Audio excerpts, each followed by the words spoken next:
Hey everybody, welcome to week 2. I hope you had a good first week and a first weekend, and I hope you're ready for week 2. All right, so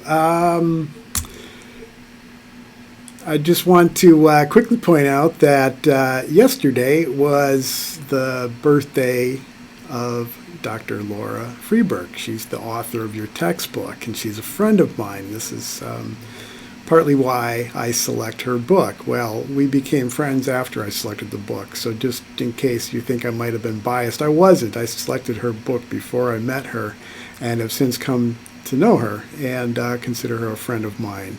So several years ago she came out to visit me, and well, she didn't come out to visit me, but she was out in Hawaii and she visited my class. So these are pictures that I posted from that day when she came and spoke to my class, and she signed a copy of her book for me, and I've seen her here and there at conferences and so on. So maybe we'll see. Maybe I'll see if she would like to, WebEx in to us someday this semester. She's usually really gracious about doing stuff like that. Well, she came in person, so maybe I can get her to Zoom in to us, and you can meet her and chat with her in person. Wonderful person. Check out her website if you want to know more about her, www.laurafreberg.com. And I trust you've been enjoying her book so far. It's a fabulous book. All right, so yesterday was her birthday. Happy birthday, Dr. Laura. All right, last week I mentioned JACOPO, ANNESE, and patient HM, and this is a character that comes up here and there in a couple of different places in this course. So I just want to point out that tomorrow is a famous day in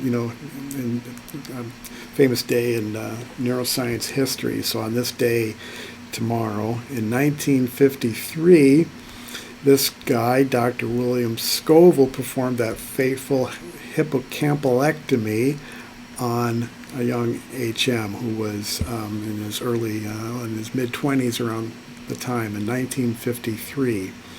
So hippocampus is Latin for seahorse, and because people think it looks like a seahorse. Okay, so this is where it's located in the center base of the brain, and Scoville went in there and drilled a couple of holes, pleasantly enough, in Henry's forehead while he was anesthetized, and went in there with a little small vacuum and slurped out about 2/3 of the front 2/3 of the hippocampus. This thing, the hippocampus is kind of tilted on its side, on its tail here.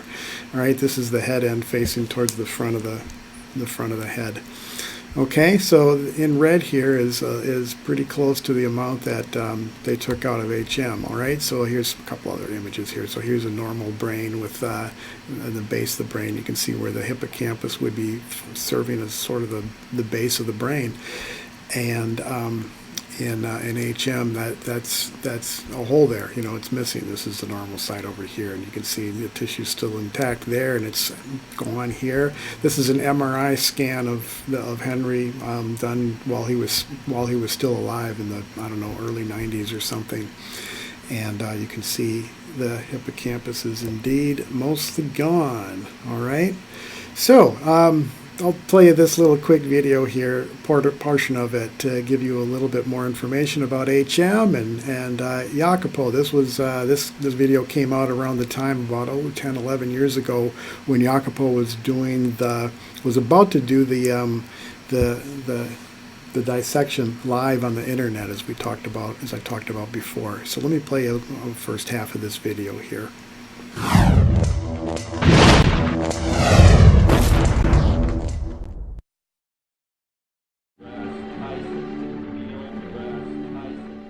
Most of us hold in our minds memories of our lives so vivid that when we recall them, they seem real and indelible.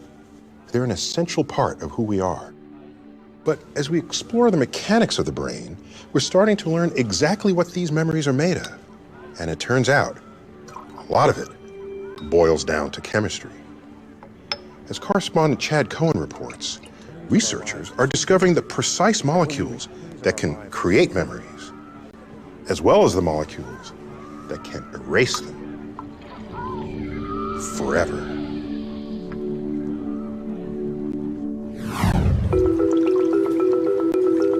This is the brain that, more than any other in history, has allowed scientists to make sense of your brain. For 82 years, it resided in the head of a man named Henry Gustav Mollison, better known as HM. He was perhaps the most studied patient ever. And that didn't end when he died last year. With HM's permission, neuroanatomist JACOPO ANNESE went to work dissecting his brain into 3,000 slices. You can imagine the brain being like a book, and our tissue slices are the pages of this book. The only catch is the slices are transparent, so you cannot really see anything until you use a lot of obscure chemical processes to reveal the features in the tissue. Eventually, the entire book would be completely stained, and it will tell us the story of this brain. It's a story that begins with epilepsy. Epilepsy so severe that by 1953, HM had reached his breaking point. He had to stop working because of the frequency of his seizures. It was just too dangerous. So he was basically at home with his parents. His life was on hold. In desperation, HM let surgeon William Scoville remove slivers of brain on either side of his head, each containing a seahorse-shaped structure called a hippocampus. This might have seemed reasonable at a time when we knew almost nothing about memory. And it did quiet his seizures, though at a terrible cost. Do you know what you did yesterday? No, I don't. How about this morning? That I don't know myself. I can't tell you because I don't remember. HM's condition might have seemed like simple dementia. But as neuroscientist Brenda MILNER discovered, it was anything but. He would say, right now it's like waking from a dream. Right now everything is clear. But what happened just before? MILNER found that HM had a normal IQ. He could crack jokes, solve puzzles, even, to some extent, remember. So HM could remember everything that happened prior to the operation. He could remember the traumata of his childhood. He could remember going to elementary school, to high school, working in the assembly plant. What he couldn't do was hold on to new information for more than a few minutes. In a moment of insight, MILNER concluded the hippocampus must make long-term memories out of short-term ones. That was a groundbreaking finding because it showed that the ability to establish long-term memories is localized to this tiny area in the brain. If HM had contributed nothing more, his fame would have been assured. But he would go on inspiring discoveries for decades. The next involved a pencil, a mirror, and again, Brenda MILNER. She did this brilliant test in which she had HM draw the outlines of a star without looking at the star, but looking into a mirror. It's hard at first to draw within the line, but could HM, like people with normal memory, learn to do it with practice? After 3 days and 10 trials, his performance was nearly perfect. Well, he said, I thought this would be difficult, but it looks as though I've done pretty well. He had no memory of all these learning trials that he'd been through and the beautiful learning. And that was the real contrast. So, HM could remember a motor skill, but not recall a fact or an event. It was a key discovery, because it showed there were different kinds of memory dependent on different parts of the brain. But what is a memory anyway? Nerve cells communicate by sending electrical signals, which... All right, that's where I'll stop there. We'll learn more about memory and when we have a chapter on that coming up, okay? So, Closing here, I just want to remind you of what we're going to be doing this week. So on the course page, we will find what we're going to be doing in the Chapter 2 under Week 2 module. So go to that page, and I got all sorts of stuff for you to do there, the objectives and the readings, and for every chapter I post an outline. If you find that helpful summary, you can always preview that outline here. It's an extensive outline, and you can download that or read it here in a window that'll pop open. And I have some other videos and things for you to watch. Okay, so make sure you watch these, because exam questions can and do have questions from these things that I post for you to do in addition to reading the textbook. Okay. So some chapters have quite a bit. This chapter's got a fair amount for you to do on your own, being an online course. I'm expecting you guys to spend a little bit more time since we don't meet in person, for several hours a week. So I give you some extra things to do. All right.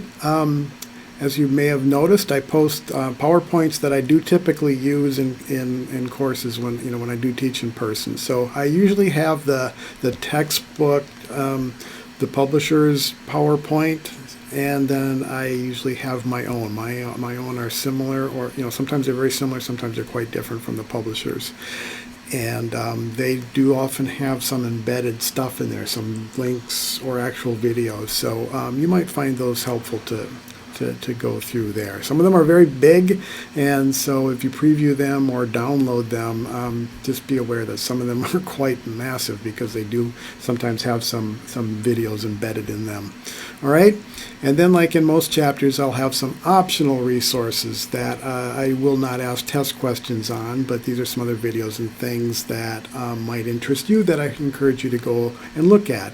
And then enclosed at the end of every page for every chapter, I have the assignments that are coming up and that are due. So every week you have mastery training. So this is a link that'll pop you into MindTap now that you're registered, I trust, and or the chapter quiz. All right. And so again, remember, this stuff is due on Sunday. I gave you guys an extra day. Stuff was for the first chapter was due today, Monday.